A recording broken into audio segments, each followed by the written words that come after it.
What's up, everybody? What's up, everybody? Here we are.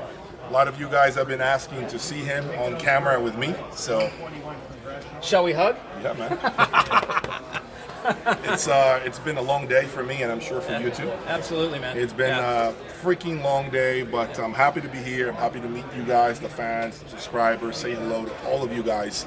I've taken the time to stop and shake hands and give you guys audio advice as far as components, and and I'm very, very honored to be part of your journey as well. So, but today we want to give you guys an idea of day number one, wrap up of what we have seen. I know you have not gone through all the rooms yet. No. Neither have I. So we are going to talk about the impressions so far. For me, I have only done the lower level in the lobby area, right, first floor, and I know I came here and I know I told you guys the main purpose today was for me to come and spot a lot of price performance, right? Products that are not the ultra high end as far as like prices, more affordable stuff. And I made the mistake of going into the VAC room with the $180,000 speakers. It sounded phenomenal, okay? You guys heard on the video the Madonna song. It was incredible, right? But anyway, I left that room and I went into this other brand from Germany. I think it's called the Fink Team. And there was a speaker there that really surprised me. This is a bookshelf speaker that has integrated stands. You cannot remove the stands from the speaker. So they don't call it a bookshelf speaker, by the way.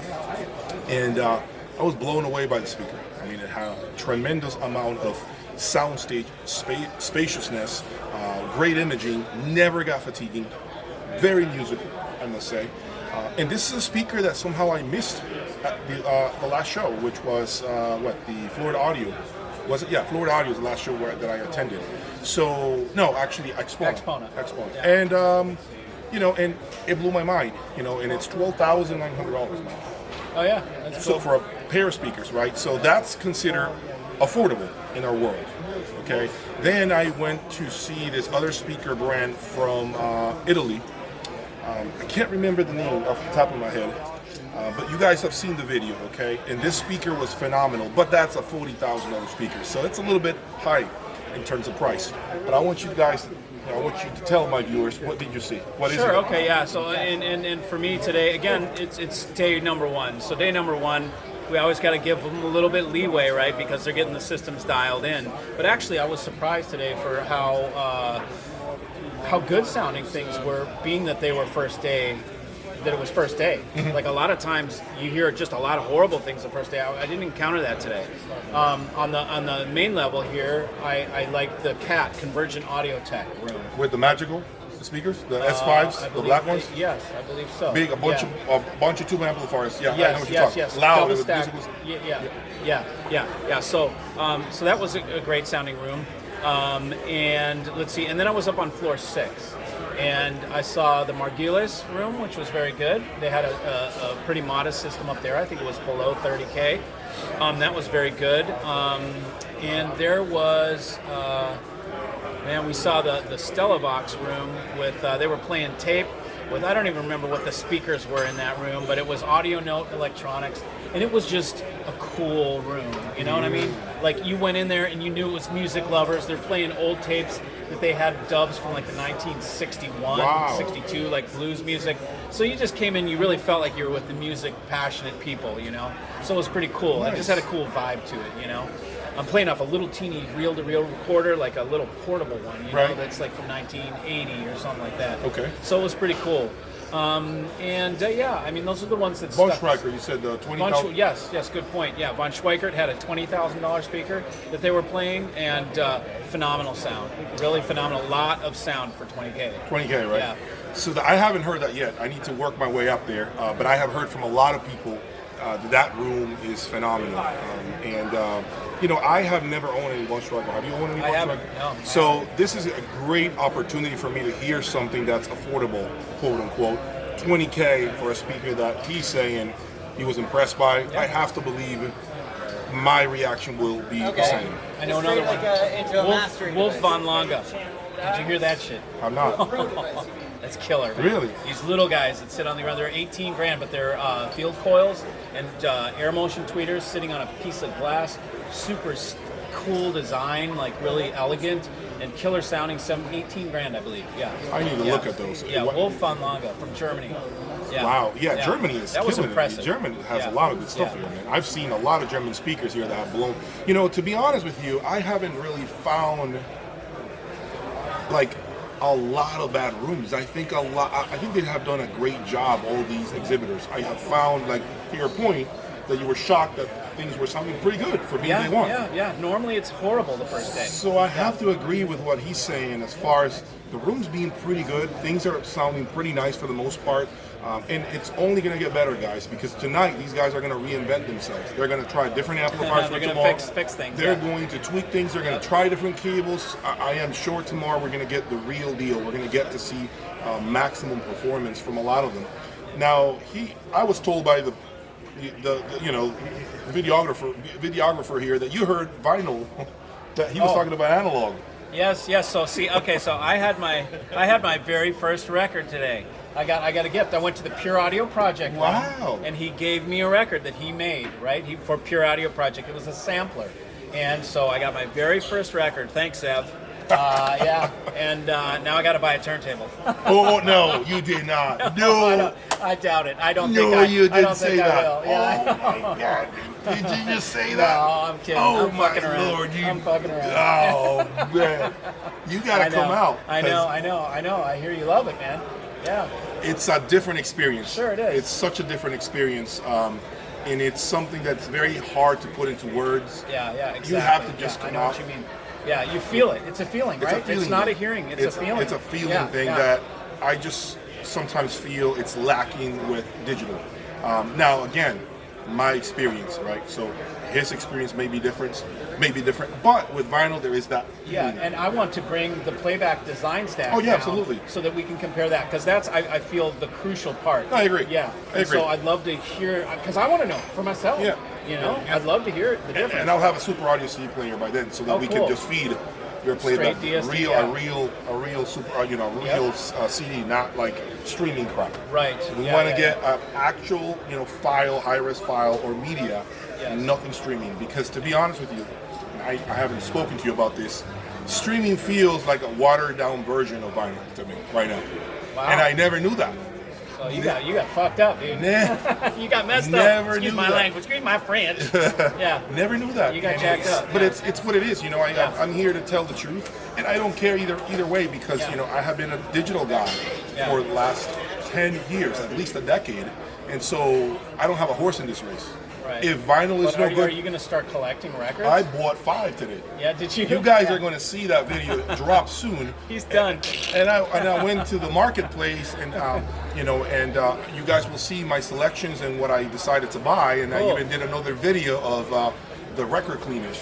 Oh yeah. And this doctor, I don't know his name. Sonic record cleaners. He showed me like the whole entire design and what it takes to build a great record cleaner, and the whole.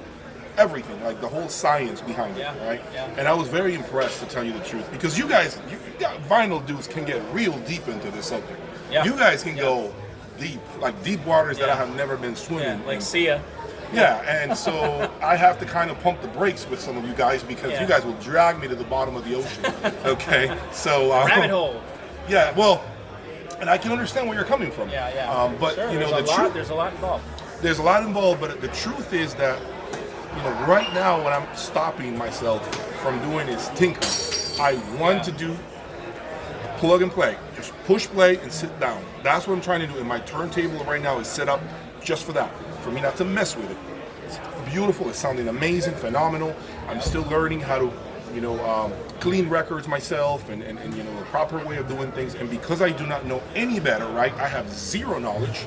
I am learning from those who know. So I'm not creating and learning bad habits. Right, yeah. Which is what I want to do. Yeah. Right? And so it is so important to learn it the right way. But I'm glad that you had some exposure to vinyl, because I will tell you, if you end up getting a turntable, I'm going to be laughing my ass off. Yeah, I know, and so will everybody. But I don't think I will. I can already tell you, because it's like this. If I don't miss it, if it's not there and I don't miss it, and I'm still connecting with the music, I'm not the kind of person that's like, can I get more? If I'm connecting with the music, I stop it right there. Oh, got it. I don't, I'm not going to try. You have no reason to pursue more. No, you're good. No, you're at a good place. And I know what it means. It means a lot more if I go there, right? Because I'm an OCD freak. I'll like have. You'll go at the end. I have a $100,000 turntable. Yeah, you'll go. I'll have to collect records. That'll cost me a freaking arm and a leg. Yeah, I know what you're saying. And the records now are supposed to not be as good as the old records. The old records are supposed to be way better. Interesting. So then so it turns into a whole thing for me. I have reel to reel. You know that. Yeah, and I was very impressed by reel to reel. I must say, when I had it here and Oz brought it.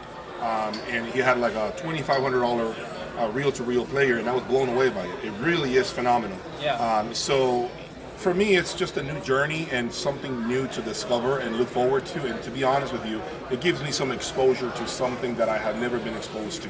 I remember my grandmother playing records when I was, little, and I never knew anything about it. I just watched her grab, vinyl and play it, and I would just sit there and.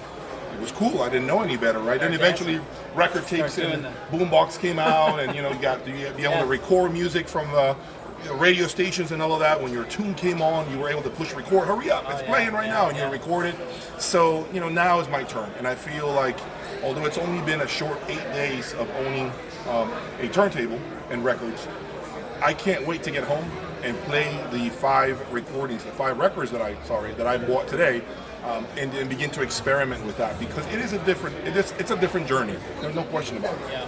Now, some people out there argue that digital is about being your own DJ, and so you change songs all the time, but you never really get to enjoy a full album. You never get to enjoy those 12 tracks. Yeah, unless you make it a point to listen to them. But the reality, and I have to agree with that, because I have found myself the master of creating playlists. Yeah. Never given the entire, right? Yeah, I hear you. And with the record, you're committed to it. You're like, I'm not going to change this. I'm not going to get up. I'm going to wait until this shit is done. And I want to hear the whole, and that kind of forces you, but it's also so real sounding. It's so organic. The mid bass that I'm getting out of my presentation is something that I never heard before.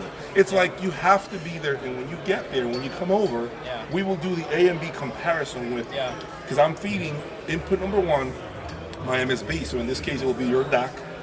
And we're going to do the gain perfectly evenly matched with both inputs. And we'll just cue up the songs, or maybe we have the physical media, and then play it, and then do that. And we can do the comparison. And I think you'll be very surprised at the differences. And I know some people have said that, that vinyl is not high res. I gotta tell you, there's a ton of detail that I have heard. There's a lot there. As a matter of fact, I dare to say not only that, the spaciousness is almost a lot more real. I can't explain it. I mean, there were times, Mike, where I was switching between input 1 and input 2. And then I thought, no way, my vinyl, is louder, so let me take, the gain down. But then I said, no way, and I brought my sound decibel meter out, pulled it out, and measured. It was the same volume on both. It's just the contrast. It gives you the illusion at times of being louder when it isn't. You're getting more of the music. And I never really understood that, guys, until finally now that I'm the proud owner of a Kronos turntable. But we'll see with that journey, right? We'll see what happens in 2023. Will I stay with vinyl? Will I eventually abandon it? I can't really say that right now, because it's too early, too premature to make a decision. But for now, that's not my intention. Well, bravo. It's been, and it was a huge commitment. And by the way, it's because of you guys. You guys asked for it. I heard you guys loud and clear, and I make your dreams a reality if you give me enough time. Okay, so overall, great day number 1 here at the Capital AudioFest 2022. It's been amazing. I want to thank all the exhibitors, everyone who's here, who's worked their asses off to put this production together. Because damn it, I couldn't do it. Okay, it's a lot of work, and sometimes you wonder. You've been very critical. Is it even worth it? At the end of the day, does it really bring you customers as an exhibitor? And a lot of times, I do not know if that's the truth. It's more of a social gathering, if you will.